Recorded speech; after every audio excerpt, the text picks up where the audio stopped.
So I'm moving to Mexico and I'm not excited yet,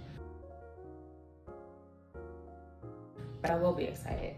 However, I'm in the process of throwing away things and I'm getting annoyed because, you know, naturally you're gonna throw away things. And for a time in my life, I felt like I was buying quality things. This bag is from Italy. And you see that? You see that right there? That's not very Italy-like of this bag. I felt like I could get better quality from Rainbow. And so it's kind of just pissing me off because it's like, I'm not gonna fix this. I'm not paying to fix this. That defeats the whole purpose of buying a quality bag, is having to get it fixed. So that's a whole other thing.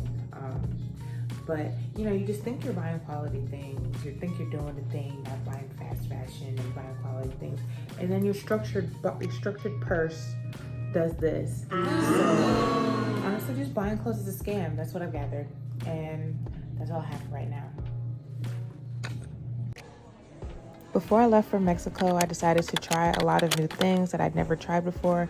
This is the Pilates studio in Buckhead called the Daily Pilates. I really enjoy it. It's a super cute area and the instructor was very, very nice.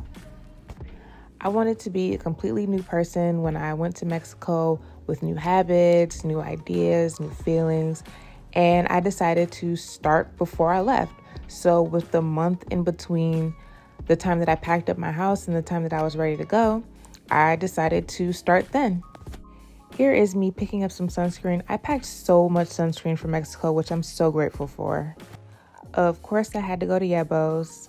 I ate so much good food before I left because I know that in Mexico, you normally eat Mexican cuisine. So I really wanted to try out and also revisit a lot of my favorite places in Atlanta to eat. Here, I got the pasta. I forgot what it was called, but I believe it was lamb. It was very, very good. I absolutely love Yebo. Between the time that I packed up my house and moved to Mexico, I was staying at my ex's house, which was very interesting and also very chill since we've become really good friends. Here is me cleaning up her space, rearranging my plants, and really just showing my appreciation for her letting me crash at her place.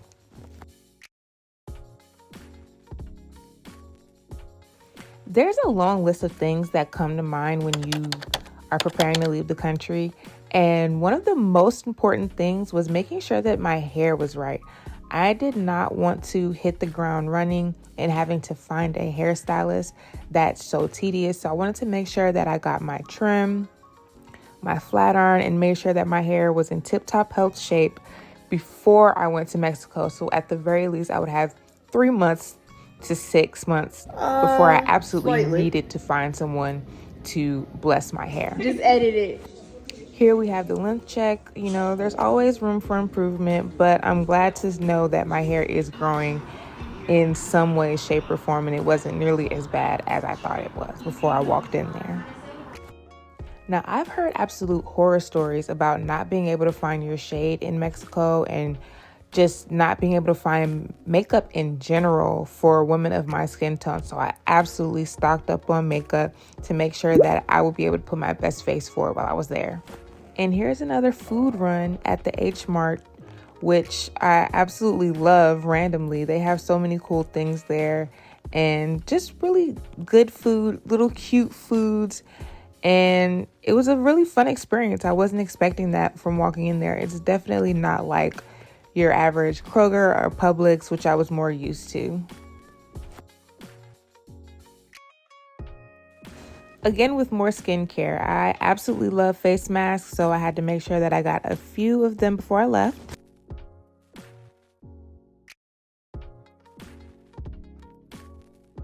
And here's some more delicious food before I left.